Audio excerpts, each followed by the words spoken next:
Hola amigos, soy Pedro Guevara y esto es El Perú que soñamos. Hoy día tenemos un invitado especialísimo, nada menos que el almirante Francisco Calixto Giampietri.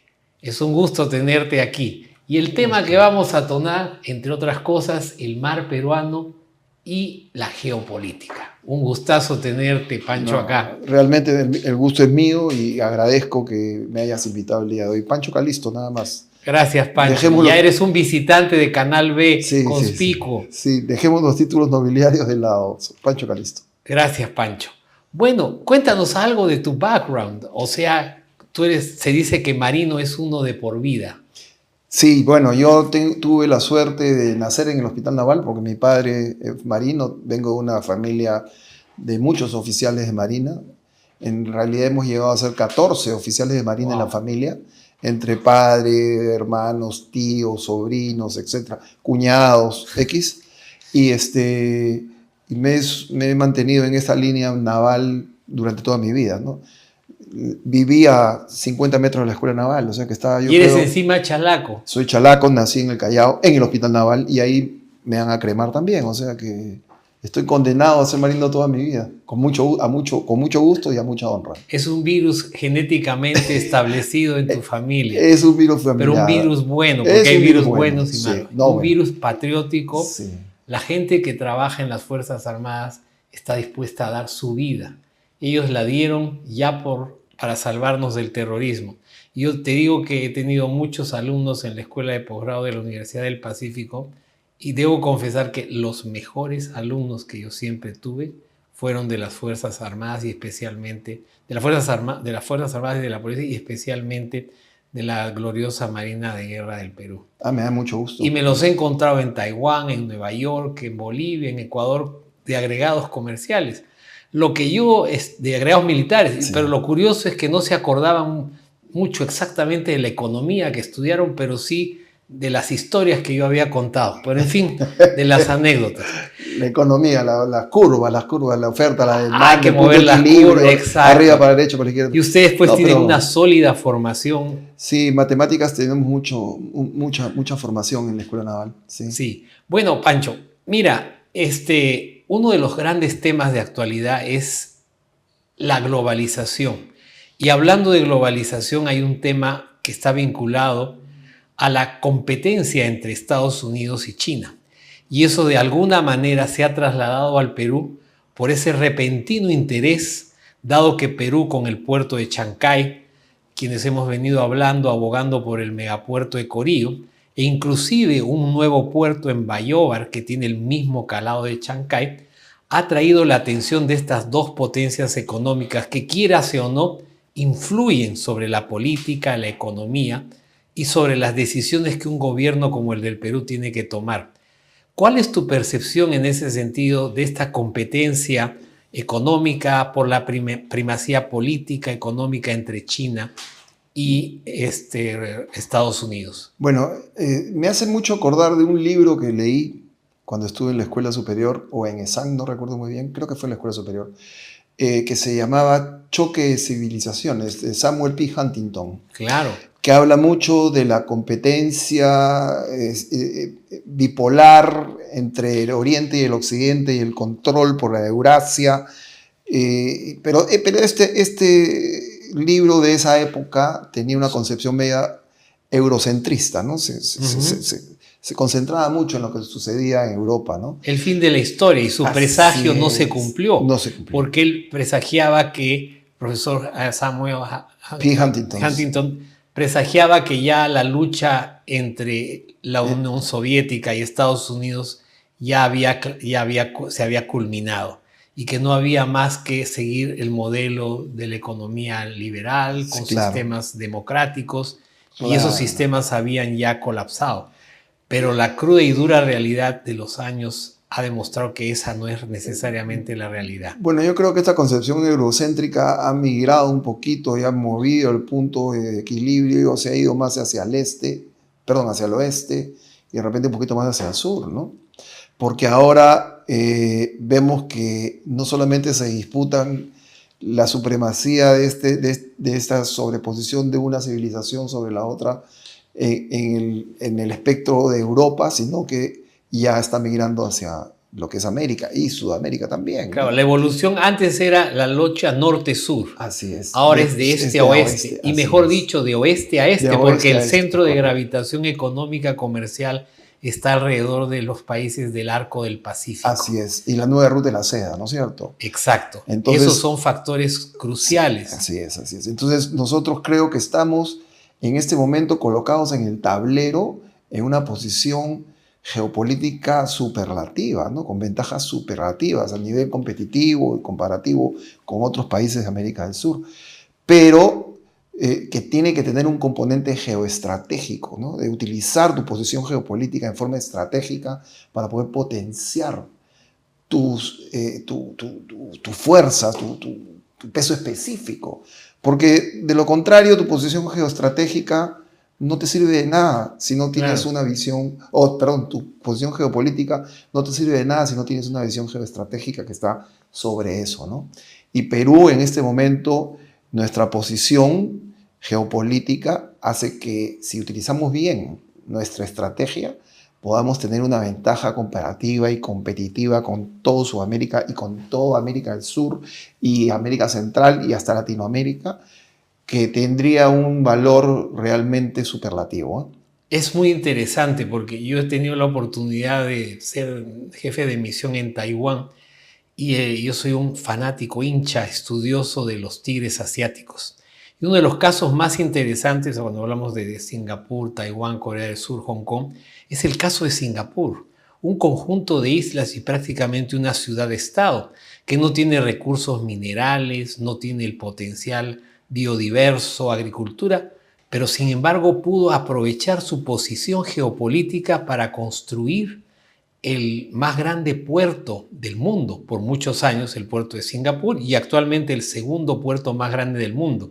Es decir, el recurso definido por su posición geográfica le permitió constituirse hoy en una potencia económica comercial, porque gran parte del éxito del modelo descansa en el valor generado a través del gran puerto de Singapur. Así es. Es decir, nosotros, además de tener esa posición geopolítica estratégica, porque tanto con el puerto de Bayóvar como una idea, el puerto de Chancay en el centro del Perú y el futuro megapuerto de Corío en el sur, están prácticamente en el centro de todo el arco del Pacífico, y esto evidentemente de por sí nos da una ventaja comparativa.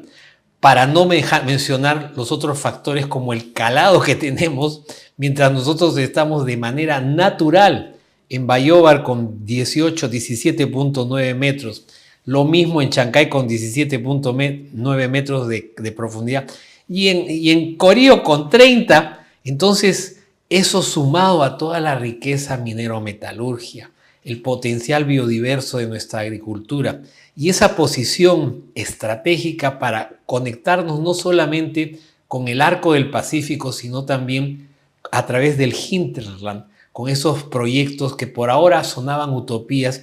Ya se habla de trenes bioceánicos, ya se habla de la posibilidad de establecer clústeres, zonas económicas especiales. Todo ese potencial es increíblemente promisorio.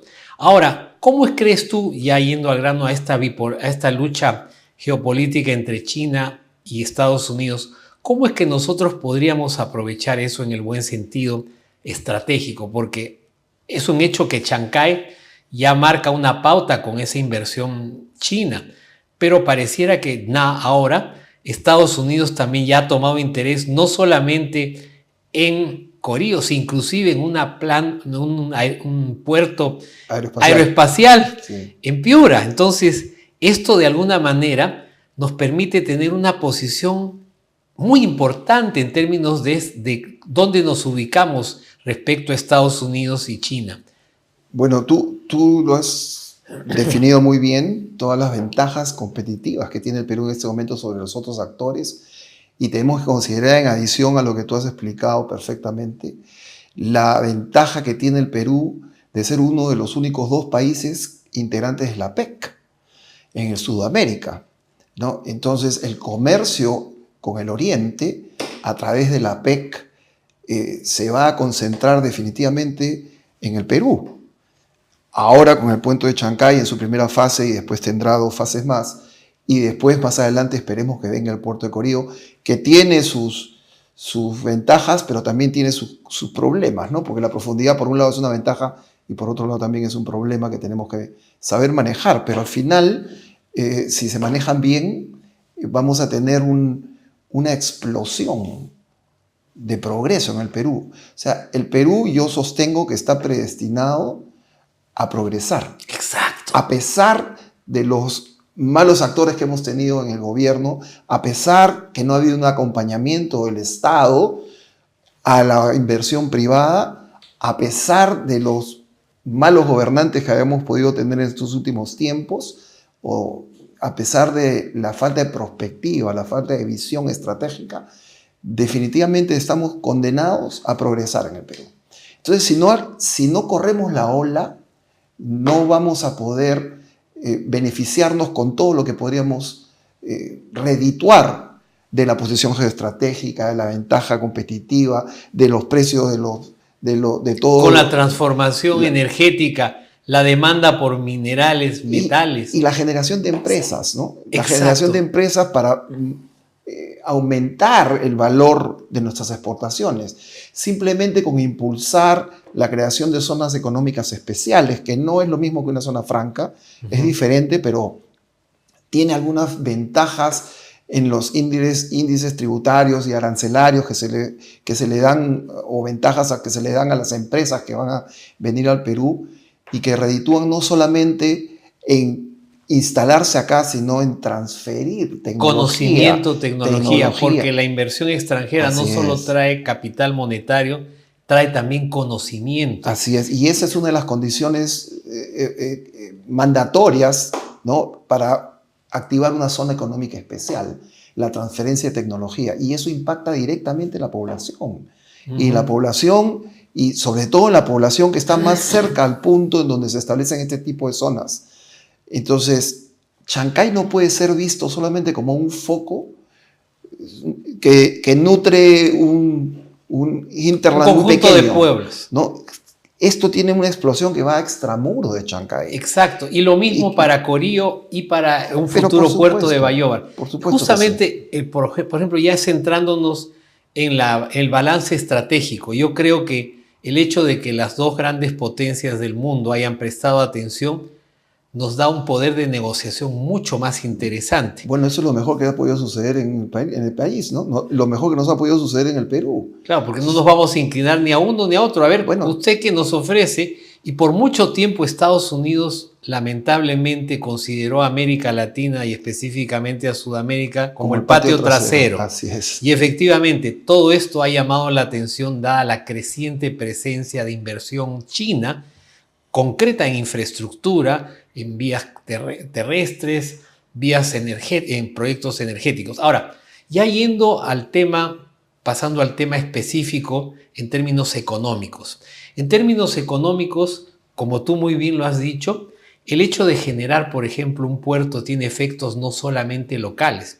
Para empezar, locales, porque una de las cosas más interesantes, yo comentaba esto con el profesor Yossi Sheffi, que es director del MIT Center for Transportation and Logistics, el mayor centro de estudios del comercio y transporte en el mundo. Él ha participado en muchísimos proyectos de puertos en el mundo y uno de los casos más interesantes es el fenómeno que se genera en la mano de obra, porque la mano de obra, la demanda de mano de obra con un proyecto de un puerto es tan grande que personal que no necesariamente tiene calificación puede ascender socialmente gracias a los buenos salarios que se generan. O sea, el efecto cadena en el ámbito local es muy importante, pero como tú muy bien has dicho, no debemos quedarnos solamente en el ámbito local, sino proyectarnos sobre todo al ámbito regional y sobre todo en Sudamérica. Porque, como tú bien sabes, la cordillera de los Andes por mucho tiempo ha sido una barrera infranqueable para el flujo comercial entre la vertiente del Pacífico y la vertiente del Atlántico. Entonces, en ese sentido, yo creo que este tipo de proyectos sea a través de la conexión del mar o de eventuales interoceánicas o trenes bioceánicos, va a permitir que el lado occidental de América y el lado oriental puedan finalmente establecerse para potenciar el acceso a este arco del Pacífico. ¿Cuáles son tus comentarios al respecto? Bueno, yo creo que está muy bien definido lo que usted ha comentado en este instante. El impacto sobre la población, con el solo hecho de traer estas empresas, estamos hablando, por ejemplo, acá de COSCO Shipping, que es la tercera empresa de transporte marítimo más grande del mundo. O sea, estamos entrando en las ligas mayores. No estamos jugando fulbito o corriendo en tierra. No tengo las últimas, pero ha sido la primera por muchos años. Bueno, y si a esto le sumas, por ejemplo, el nuevo convenio que ha firmado el CIMA Perú, perdón, con Hyundai Heavy Industries, que es la constructora más grande del mundo de buques de alto bordo, el número 1, ¿no? Y vamos a tener intercambio comercial con el primer puerto del mundo, que es Shanghái, y también va a estar el segundo puerto del mundo que tú acabas de referir, Singapur. Entonces, el Perú está entrando a las ligas mayores. No es poca cosa lo que está sucediendo en el Perú. Y esta necesidad de interacción definitivamente va a impactar en forma positiva porque tenemos que hacernos competitivos. Y la única forma de hacernos competitivos es levantando el estándar de la población que va a nutrir de servicios a los puertos que se van a hacer y todos los colaterales, ¿no es cierto? Esta necesidad de conexión este-oeste, Océano Pacífico con el Océano Atlántico, a través de la cordillera de los Andes, va a generar definitivamente un management, o sea, una capacidad de administrar esta barrera que tú decías que era infranqueable y hacerla permeable para que pueda trasvasar la mercadería de un lado hacia el otro y también la tecnología y la interconexión. Entonces, es lo que se llama en crecimiento económico los spillovers. Así es. O sea, cada una va generando sinergias y el crecimiento potencial del país se puede llegar a disparar. El crecimiento es el sano. El crecimiento exponencial para nuestros oyentes es el crecimiento sano, sin utilizar asteroides. Así es. Porque uno puede activar la demanda en función del corto plazo, pero este es un crecimiento exacto. Este es un crecimiento sostenido que potenciaría el crecimiento económico, el crecimiento potencial de la economía de una manera increíble. Es que se hace orgánico. Exacto. Y entonces la población comienza a vivir el bienestar que arrastra este tipo de crecimiento orgánico. Y esto impacta positivamente. Ahora, yo quiero destacar el solo hecho de tener esa posición geopolítica. ¿Ya? El caso de Singapur no tiene recursos, pero esa posición geopolítica es crucial, porque gran parte de la economía de Singapur se genera a partir de ese puerto, los sistemas financieros, logísticos, etc. Pero todo eso son servicios. Exacto. Y otra cosa interesante es que, como tú muy bien has mencionado, son servicios que no necesariamente dependen de los recursos. Así es. ¿Y esto cómo lo proyectamos a Sudamérica? Por ejemplo, con lo que yo menciono, el triángulo ABC. Argentina, Bolivia y Chile tienen 48% de las reservas mundiales de litio. El petróleo del siglo XXI que está en el celular, en el auto. Si nosotros le sumamos lo encontrado en Puno, llegamos hasta alrededor del 54% de las reservas mundiales de litio. Ahora, si nosotros organizamos ese clúster que vendría a ser ya no el triángulo ABC, sino el cuadrilátero ABCP, nosotros podríamos canalizar no solamente la materia prima, sino los productos con valor agregado, desde las baterías y las industrias que se generarían, para ya generar servicios alrededor de los puertos. O sea, además de tener los recursos, porque es el caso, por ejemplo, de Singapur, que no tienen los recursos, pero tienen esa posición geopolítica. Y nosotros, además de tener esa posición geopolítica, esa ubicación geográfica, tenemos encima los recursos y todavía para proyectarlos a todo Sudamérica. Sí, pero eso me hace acordar de una frase que decía un connotado político peruano, ¿no? momento y tiempo histórico, ¿no es cierto? Entonces, si nosotros... Haya de la Torre, al mérito hay que así reconocerse. hay que reconocerlo.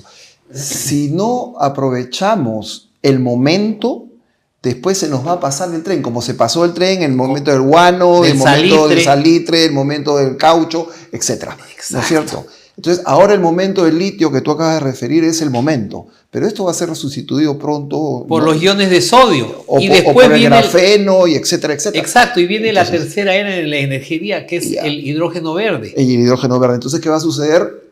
Todo el litio que tenemos va a quedarse ahí y cuando lo queramos explotar ya no tiene el valor que tienen en este momento. Entonces, pasa la misa de una. Hay que saber aprovechar el momento y hay que trabajar en forma ordenada, inteligente, con visión de futuro, con perspectiva, ¿no? Cosa que creo que nosotros no estamos haciendo como país y debemos de hacer. Debemos de concentrarnos en esto, ¿no? Entonces, tenemos que aprovechar el momento y el tiempo histórico, definitivamente. Claro, lo que tú has mencionado, por ejemplo, el grafeno, en 1989 dos físicos ganaron el premio Nobel por este material que es preparado en laboratorio y que permitiría reemplazar al cobre, al estaño, al hierro en condiciones muchísimo más ventajosas de conductibilidad, pero ese proceso va a demorar probablemente hasta que se lleve a industrializar. Bueno, pero va a llegar. Va a llegar. Y probablemente de acá a 15, 20 años, nadie sabe exactamente cuándo, ese cobre ya no va a ser... Ya no es un commodity como lo es ahora. Así es. Y eso, entonces, como tú muy bien has dicho, nos pasó con ese litre, el guano, el caucho. Así es. Entonces, y ese auge de recursos deberíamos aprovecharlo. Entonces, ¿qué cosa es lo que tenemos que hacer acá cuando creemos una industria extractiva? Tiene que venir acompañada con la generación de bienestar a la población, no solamente con productos derivados de la propia industria per se, sino de los servicios que atiendan esa industria y otros. Claro. Y de esa manera vayamos preparándonos para que cuando se vaya la empresa no solamente quede un hueco, ¿me dejo entender? Por supuesto. Sino que quede ya una empresa que no necesariamente está amarrada a la simple explotación del recurso natural, sino al brindar el servicio y extrapolarlo a otro tipo de actividades que incluso no están relacionadas. El sector secundario, la industrialización, por ejemplo, para que no se llegue solo al primario, pero efectivamente es una tendencia mundial al sector terciario, que es servicios y comercio. Nosotros deberíamos bonificar a esas empresas que tienen dentro de sus procesos de industrialización conexión o ideas de expansión de industrias que no estén relacionadas directamente con la actividad extractiva, ¿no? Claro, eso es lo que se viene trabajando con el mapeo de la diversificación económica de un país en el MIT. Justamente hay industrias que no necesariamente coinciden en su rubro, pero están íntimamente conectadas. Por ejemplo, el caso de Suecia y Finlandia. Ellos se volvieron expertos en la elaboración de maquinaria digital para cortar madera. Pero la maquinaria digital para cortar madera utiliza códigos 0 y 1 y es la misma ingeniería para utilizar los teléfonos celulares. Y ahí nació Nokia. Es decir, esa afinidad en términos de generación de nuevas industrias es muy interesante explotarla, como tú bien dices, con un criterio prospectivo, es decir, un criterio de futuro. Así es. Yendo al tema geopolítico desde el punto de vista militar, para nadie es un secreto que esta eventual lucha económica, política entre Estados Unidos y China puede inclinar la balanza hacia uno de los dos lados si es que no tenemos en cuenta los criterios militares. Porque mal o bien no podemos negar que COSCO es una empresa estatal china. Y China es un país en el que el buró del Partido Comunista Chino es el que tiene parte del directorio de todas las empresas, sobre todo las empresas estatales. ¿Cómo ves tú ese riesgo de que esto pueda tener implicancias de carácter militar, no solamente económico? Bueno, hay una máxima que dice que los intereses de un país van hasta donde llega su capacidad militar, ¿no es cierto? Y por otro lado, los países no tienen amigos, tienen intereses, ¿no? Entonces, siempre va a haber una connotación de interés nacional en una inversión, y más aún si es una inversión estatal, ¿no? Y China, como tú lo acabas de decir, para todos es sabido de que sus empresas son todas relacionadas al buró político chino, ¿no es cierto? Entonces, definitivamente hay una contraposición de fuerzas ahí, pero que dentro de esta concepción que dijiste tú y que se sostiene mucho tiempo, que Sudamérica es el patio trasero de Estados Unidos y del mundo, esto ha ido cambiando, migrando, y los ojos, los ojos ante Sudamérica ya no son como el patio trasero del mundo, ahora son la conexión entre el Asia y América, porque el estrés hídrico que está viviendo en este momento Panamá, por el canal ejemplo. de Panamá está haciendo que busque nuevas alternativas para poder conectarse con el Oriente. Entonces, Brasil es un actor importante acá, que no estamos sabiendo medir. Ya ha pasado a ser la 8ª economía del mundo y la necesidad de exportación de Brasil, casi el 70 o 75% de soya del mundo sale de Brasil. Exacto. Mira, hablando ya de Corío, por ejemplo. Corío es un proyecto y un sueño que ha estado latente por 20 años. Pero creo que uno de los factores por los cuales no se le dio la luz verde es que se miró esto en función del movimiento de carga actual o pasado. Y para justificar este tipo de proyectos, sobre todo teniendo esas condiciones geográficas, geopolíticas, tiene que considerarse un conjunto de proyectos que se articulen alrededor del puerto, pero con una visión de futuro. Y en términos de carga, por ejemplo, yo he hecho un estudio de las demandas potenciales de Corío provenientes de Brasil. Y Brasil solamente quiere enviar 40 millones de toneladas porque, entre otras cosas, el puerto de Santos, el segundo puerto más grande de América Latina, ya está al límite de su capacidad. Está saturado. Y está a 1 hora de Sao Paulo, el mayor centro industrial. Yo he calculado que solamente con la producción agroexportadora de Brasil ya se justificaría la construcción de un tren que debería llegar a Corío. No como inicialmente estaba pensado, porque en la época de Vizcarra y el presidente Hugo Chávez se hablaba del tren bioceánico llegando a Hilo. Pero eso es una reverenda locura, porque es como construir una vía expresa que acabe en una vía peatonal, o sea, un cuello de botella, dado que Hilo tiene una capacidad máxima de 1 millón de toneladas. Y solo Brasil quiere enviar 40. ¿Qué haces con esos 39 millones?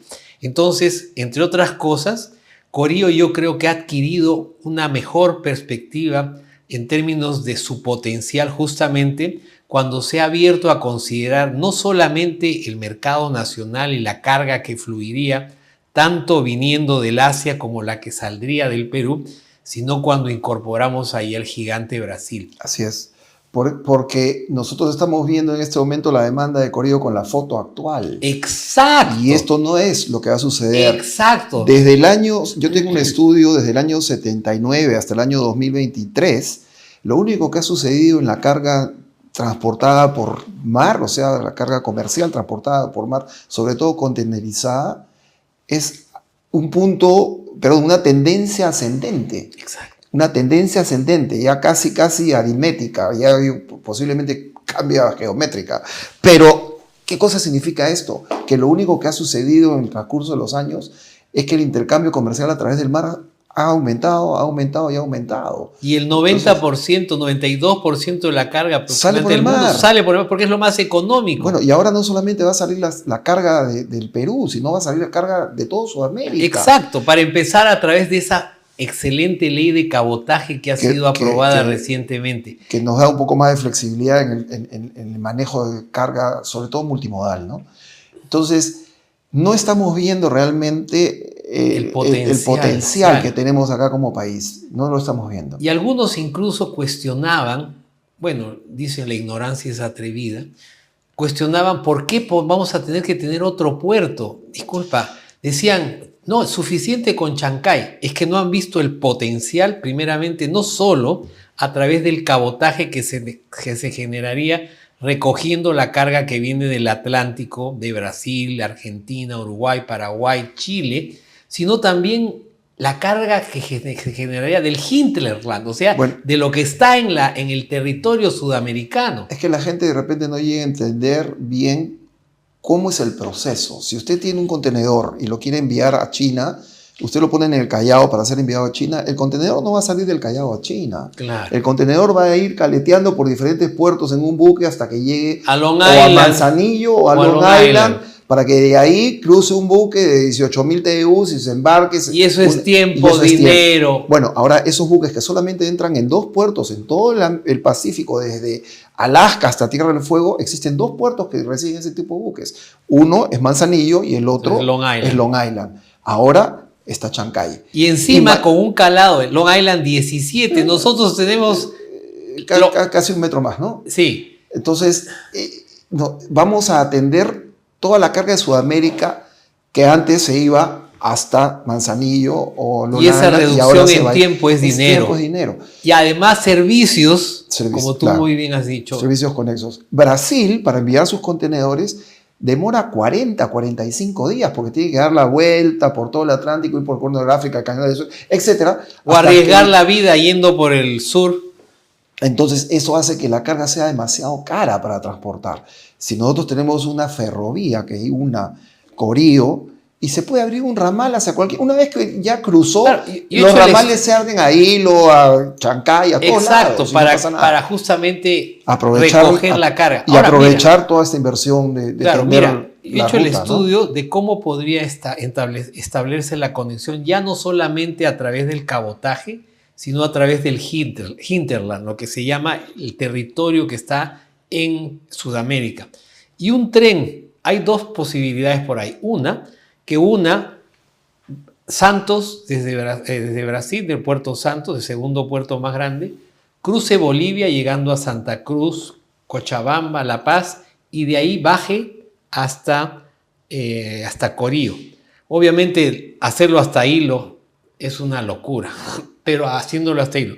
Y hay un ramal que podría salir por la ruta del Paraná-Paraguay para conectarse a Paraguay-Uruguay y hasta el Río de la Plata. Y esa es una ruta del Paraná-Paraguay que funciona hoy en día, obviamente con el mantenimiento, el drenaje, y eso nos permitiría sacar todo ese potencial, no solamente a través del cabotaje, sino de la producción agropecuaria, minero-metalúrgica, energética, además de muchas otras industrias en el continente sudamericano. Bueno, y otro ramal viene sin subir tanto hasta La Paz, sino justamente a la zona que es una planicie mucho menos alta. Pero lo que es también interesante es que la tecnología de la tunelería hoy en día permite hacer esas obras en mucho menor tiempo y costo. Así es. Lo que fue construir el istmo la obra de Panamá o el istmo de Suez fue una obra gigantesca porque se hizo prácticamente con la fuerza humana. Al lomo de bestia, ¿no? Al lomo de bestia. En cambio, hoy en día hay empresas tuneleras que te hacen ese trabajo rapidizo. Si no, pregunta a Porky, que no quiere que hagan su tren eléctrico. ¿Verdad? Bueno, el tren de Porky es más fácil, ¿no? Porque es planito. Lógico. Claro. Entonces, ahora tenemos que entender que las ventajas que existen en este momento, la tecnología que existe en este momento nos permite ponernos en la línea muy rápido, muy rápido. Y el movimiento que existe en este momento en Panamá, en los 2 puertos más grandes que tiene Panamá, a un lado y al otro lado, uno al lado del Pacífico y al lado del Atlántico o al revés, claro. Entre los 2 más o menos suman 8 millones de contenedores.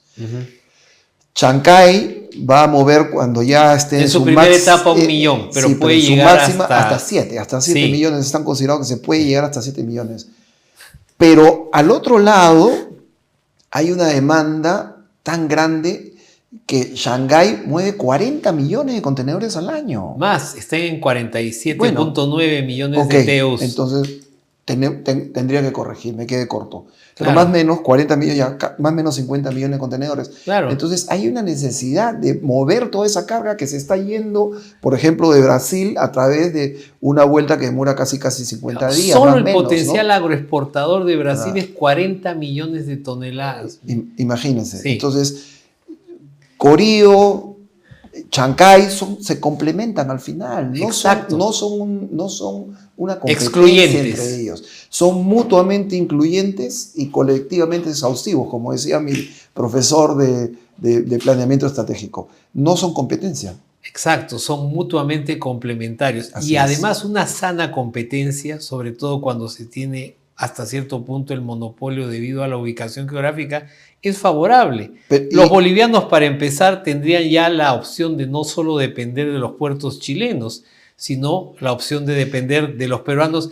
Y afortunadamente para los bolivianos va a ser muchísimo más competitivo, incluso para los chilenos, porque algunos han pretendido presentar a Corí o los puertos peruanos como que nosotros vamos a desfavorecer a los chilenos. No, los chilenos se van a ver favorecidos gracias a esta opción de contar con estos 2 megapuertos en vez de tener que irse hasta el norte en Long Island. Al final vamos a terminar siendo socios estratégicos. Exacto. Porque como tú lo has dicho, más barato le va a salir mandar el contenedor a Chancay que mandarlo hasta Manzanillo, ¿no? Exacto. Entonces, lo que tenemos que hacer es aprovechar esta ventaja que se está haciendo y generar sinergia.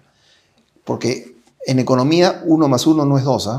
Si lo manejas bien, es lo que se denomina los spillovers en crecimiento porque económico. al final una cosa se acumula sobre la otra y los costos financieros bajan. Sí. Ahora, hay que tener cuidado con cómo se hace. El diablo está en los detalles. Porque algunos dicen que el Estado tiene un papel estratégico. Dios mío, eso podría echar por la borda todas estas iniciativas. Porque en primer lugar, el Estado está para asumir responsabilidades que el sector privado no puede asumir. Y cuando nosotros tenemos la iniciativa privada, sea con inversión extranjera o nacional, que puede asumir ese riesgo y sobre todo contar con la tecnología y el know-how, sería realmente hasta antipatriótico pretender que el Estado va a poder llevar a cabo estas obras. Bueno, pero en el caso de Chancay, la inversión del Estado ha sido 0. Exacto, eso es lo bueno en adición. Pero tanto se lo creyó el Estado que el Estado no acompañó el esfuerzo del sector privado. Porque si bien es cierto, el puerto no ha costado al Estado, todos los colaterales que ha tenido que hacer, que debería de hacer para soportar este proyecto. Para empezar, la infraestructura de acceso. Así es, el acceso, la interconexión, la seguridad, etcétera, etcétera, los servicios.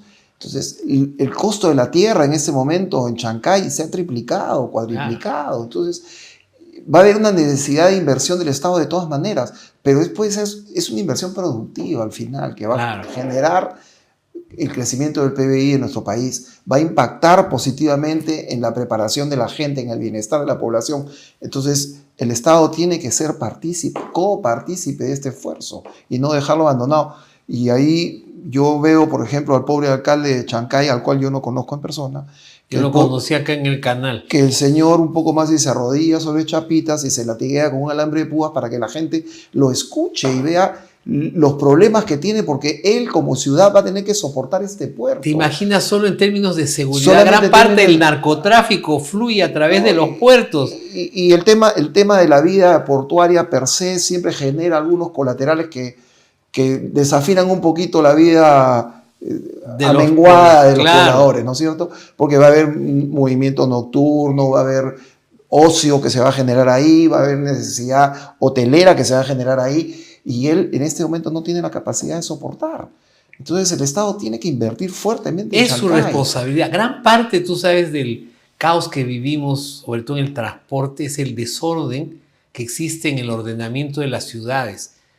¿Cuántas horas, hombre, perdemos en los atracones de tráfico? Eso es responsabilidad del Estado. Es que el progreso nos atropella. Después tenemos que estar acomodándonos de una u otra manera a lo que se está viniendo cuando hemos debido de planearlo con la debida anticipación, ¿no? Y es que el Estado tiene que asumir las responsabilidades que son ineludibles. Para empezar, la seguridad, la justicia y, entre otras cosas, el ordenamiento territorial para planificar el crecimiento orgánico de las ciudades. Yo no sé si ya habrán planificado, por ejemplo, la demanda de electricidad que va a haber en Chancay en este momento. Agua y desagüe. Agua y desagüe, o sea, bienestar. ¿Dónde va a terminar todo ese desagüe?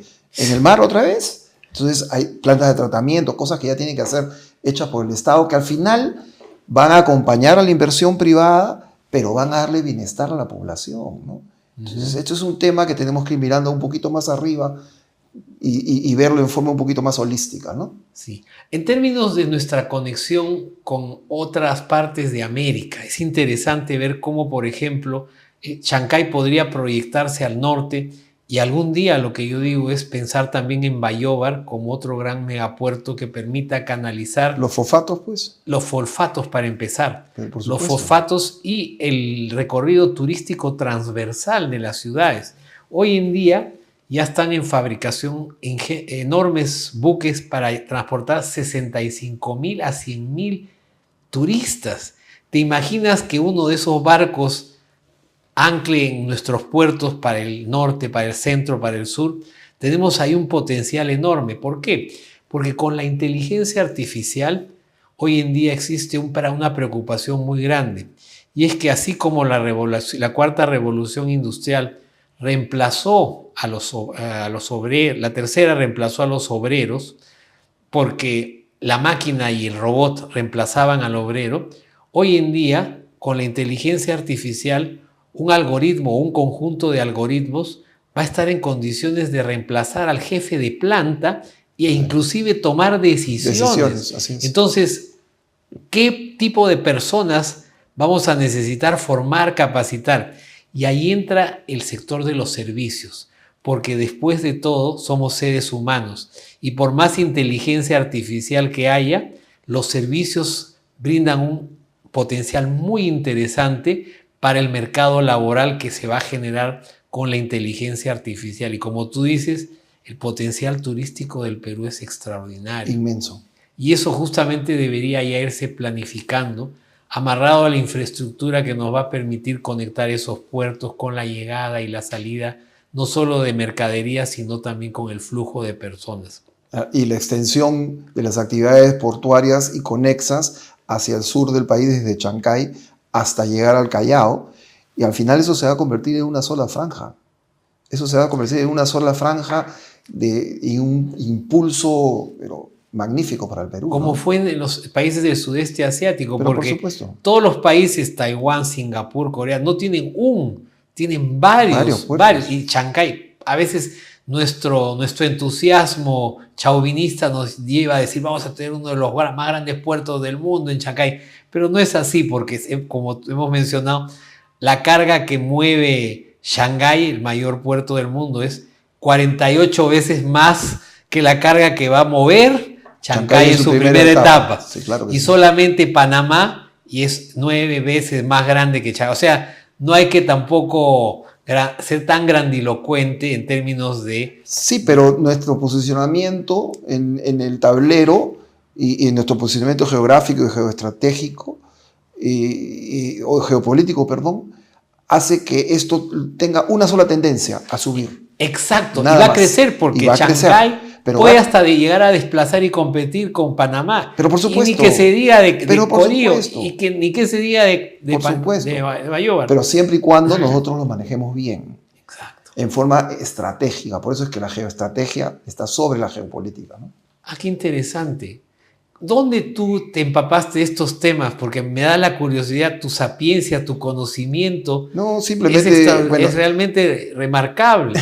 no es para tanto, pero la experiencia que me ha dado vivir mucho tiempo conectado con el mar, estando en la Marina y haber tenido la posibilidad de estar un par de años como representante en la Organización Marítima Internacional en Inglaterra, como que tengo una posición privilegiada para poder Cuéntanos, ¿cuál es el rol de esta organización? Bueno, lo que pasa es que así como existe la OASI, que es la que controla todo lo que es el uso del cielo para los aviones, existe la OMI, que es la Organización Marítima Internacional, IMO en inglés, que regula todo lo que es el uso y explotación del mar y también el cuidado del mar, y esto queda en Inglaterra, y Perú es miembro activo de ese club, ¿no? Entonces ahí uno tiene la oportunidad, representando al país, de luchar por los beneficios del Perú. Y por ejemplo, el Perú es referente a nivel mundial en el tema del transporte de harina de pescado, por ejemplo.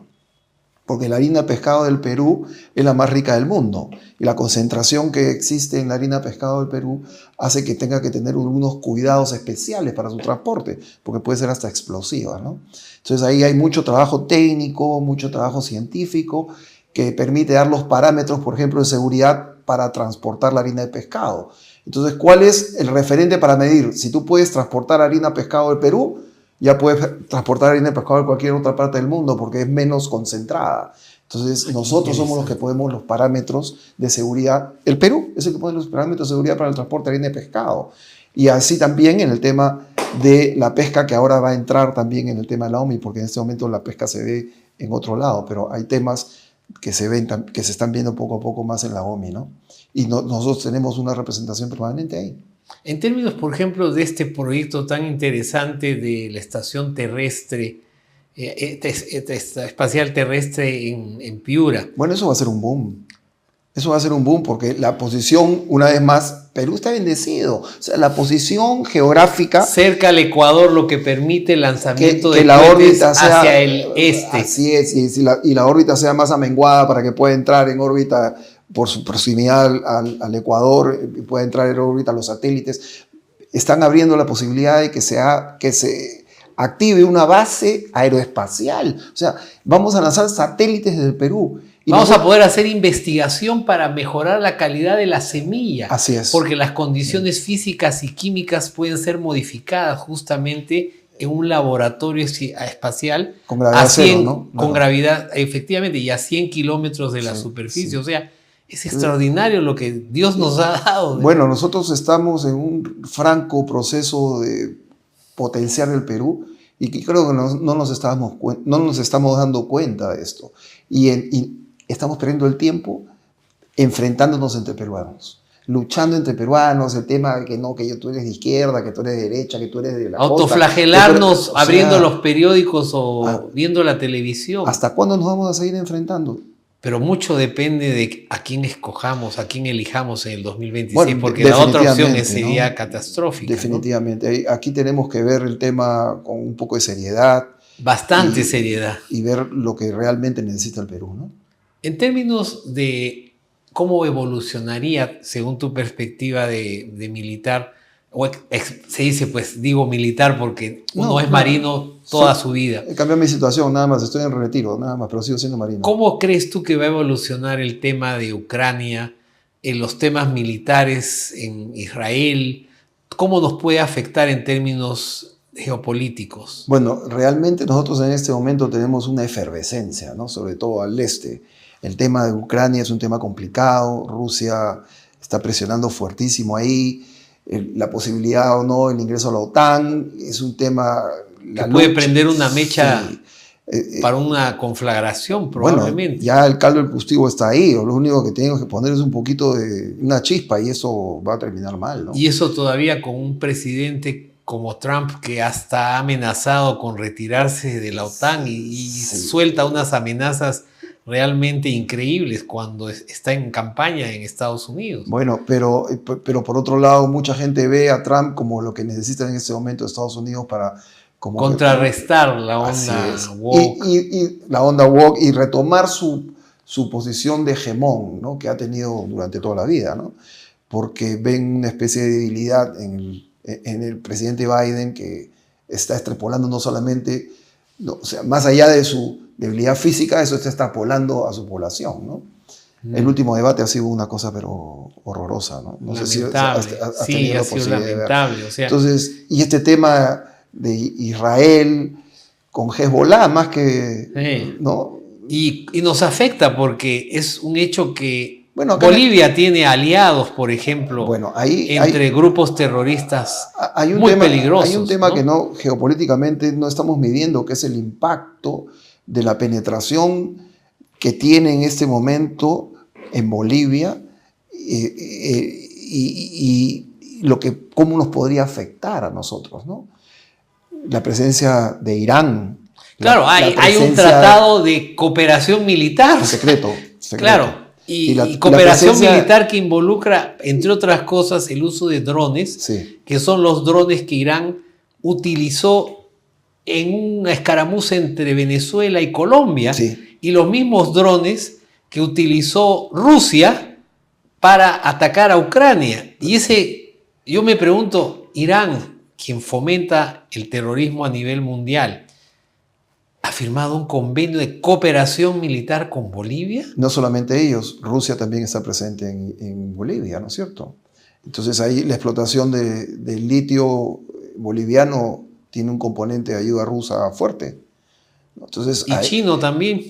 ahí tenemos un tema, que esto es lo que le está preocupando a Estados Unidos, mucho. Entonces, pero yo diría a Estados Unidos que no se preocupe tanto y en vez de estar preocupándose desde Washington, que vengan pues y abran Corio. Y Claro, que se establezcan ahí acá, y listo. que traigan a Tesla. Ahí está, pues que empresas, contrapesen en la cancha y no en el internet, en la red, etcétera, etcétera. Claro. Que vengan a la cancha y listo. Hagan el puerto de Corio y ahí contrapesan su posible disconfort con la presencia de China en Y es que el América del comercio Sur, ¿no? es una de las herramientas más poderosas para integrar países. Porque al final son los que reditúan en los intereses de cada país. Exacto, y ambos Así se es. benefician. Así es. Y ese tipo de perspectiva ojalá impere ahora con el nuevo embajador que tenemos, que es Alfredo Ferrero en Estados Unidos, y un canciller que por lo menos está trabajando gracias a sus grandes cualidades con un criterio estratégico, un criterio en el cual nos pone justamente en una balanza entre China y Estados Unidos, pero que empodera al Perú en términos de poder de negociación ante estas dos grandes potencias. Sí, pero el futuro de lo que puede ser el Perú no puede estar en manos de tan pocas personas, ¿no? Es cierto. Debería estar en una concepción un poco más extendida. Institucional. A nivel Estado, como política de Estado, que genera políticas de gobierno, que genera políticas públicas, que trascienden los gobiernos. Y en eso es lo que nos debemos estar enfocando, ¿no? No en la actividad de un ministro. De un ministro. De porque otro puede ministro, venir otro y la política de Estado, cayó, ¿no? como lamentablemente Entonces, ha venido sucediendo. Claro, las políticas de Estado van más allá de los gobiernos de turno, de los ministros y de las personas. Y la política de apertura comercial que tanto bien nos ha generado, ¿no? Sí, pero hay que poner los candados adecuados para que al final no termine revirtiendo Por ejemplo, ¿qué candados? ¿No? Por ejemplo, tenemos que cuidar la intervención, que no haya intervención extranjera dentro de las decisiones de un país, ¿no es cierto? Por supuesto. Entonces, si tú vas a abrir tu comercio, tienes que poner los candados para que al final no te terminen haciendo políticas como de dumping, por ejemplo, ¿no? El caso de China, por ejemplo. El caso de China, y poder proteger el tema bien para que al final no te salga más cara la lavada que la camisa, ¿no? Interesantísimo. En términos de nuestra relación con el APEC, nosotros vamos a hacer de alguna manera en noviembre próximo la vitrina del mundo, porque líderes mundiales, políticos, grandes empresarios, empresas van a prestar atención a lo que está sucediendo en el Perú y el rol que podemos cumplir dentro de lo que es hoy el centro de gravitación económica comercial. ¿Cómo ves tú la convocatoria a la APEC en noviembre de este año? Bueno, esta APEC ya es la tercera vez que se va a hacer en el Perú, ¿no? Son 21 economías en la APEC y teóricamente deberíamos hacerlas cada 21 años.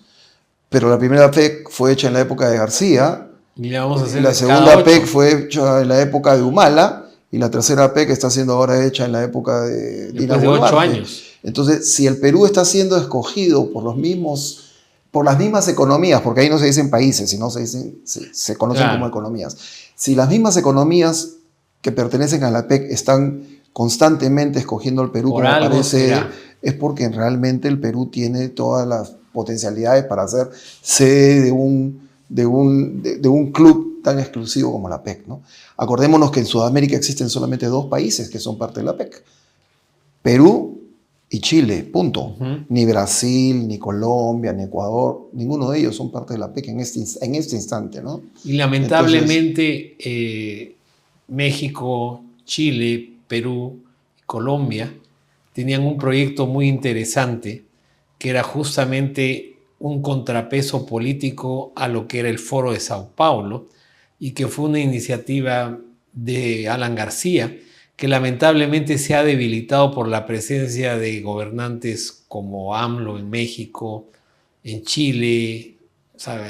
Bueno, el Foro de Sao Paulo es un club de amigos que ya trastocó el concepto inicial, ¿no es cierto? Claro. Y ahora se ha convertido en una especie de herramienta de proyección política, de ideologías políticas que ya están un poquito hasta desentonadas con la Pero con ya la yendo lógica, al ¿no? meollo del asunto que no podemos evitar es el tema de la seguridad en términos geopolíticos a través del eje de Cuba, Venezuela y todo ese eje de izquierda radical que inclusive nos ha afectado en términos de la seguridad con estas bandas transnacionales. ¿Tú Bueno, cómo ves ese tema? ¿Cómo crees bueno, que se puede enfrentar o mira, cómo la evolucionará? necesidad de financiamiento de Cuba, sobre todo, a través de los países de Sudamérica, se acentuó desde la caída del muro de Berlín y posteriormente de la disolución de la Unión Soviética. Entonces tuvo que apelar a socios estratégicos y entre ellos estuvo Venezuela, ¿no? Y Venezuela después cayó y también ha necesitado de una u otra forma reactivar su economía y ha tenido políticas de hasta exportación de De gente de mal delincuencia. vivir, ¿no? Ha liberado gente de las cárceles que han terminado en todos los países de Sudamérica, ¿no? Entonces esta exportación de crimen transnacional es un tema que nos está impactando directamente y lo vemos todos los días en las noticias. Entonces, tuvimos la mala suerte de tener un ministro del Interior que dijo, no, lo que ha sucedido en Ecuador, ¿te acuerdas de todo el problema que hubo en Ecuador? Que el presidente tuvo que sacar la Fuerza Armada a las calles, etcétera, etcétera, y controlarlo. Y tomó la decisión y él se puso al frente y controló el problema. Mientras que en el otro lado nuestro ministro del Interior decía, no, lo que pasa en Ecuador se va a quedar en Ecuador, esto no va a impactar en el Perú. Mentira, eso no es así. El crimen transnacional va a hacer todo lo que tenga que hacer y más para aumentar los esfuerzos en irradiarse donde puede irradiarse para nutrir sus actividades ilegales. Entonces, esto es algo que tenemos que enfrentar con seriedad, sobre todo con firmeza y sin estar dubitativos, ¿no? Y con estrategia. Por supuesto, y con inteligencia. Porque Inteligencia. también tuvimos otro ministro del Interior que creo que fue el mismo que dijo, no necesitamos más inteligencia en el Perú, ya tenemos suficientes aparatos de inteligencia. Bueno, cosa que me parece un error, ¿no? Porque tú no puedes hacer ningún planeamiento de nada si es que no tienes inteligencia, que es información previa. Cuando tú te levantas en tu casa, el día comienza cuando te levantas, no, el día comenzó el día anterior, por lo menos. Claro, porque sabes qué cosa tienes que hacer el día siguiente, ¿no? Claro. Si vas a venir con un terno tan elegante como el que tienes, o sea, así como vengo yo, más chakra, pero sí. Porque tú tienes ya programado qué cosa es lo que vas a hacer en ese día, ¿no? Lamentablemente tenemos que cortar esta interesantísima conversación, Pancho. Ha sido un gusto, realmente. Ha sido un gusto, pero con lo que hemos visto, el Perú puede crecer y puede crecer justamente convirtiéndose en una potencia económica sudamericana y traer el bienestar a muchísimos peruanos. Yo no lo creo, yo estoy convencido. Yo también. ¡Viva la libertad! ¡Viva el Perú!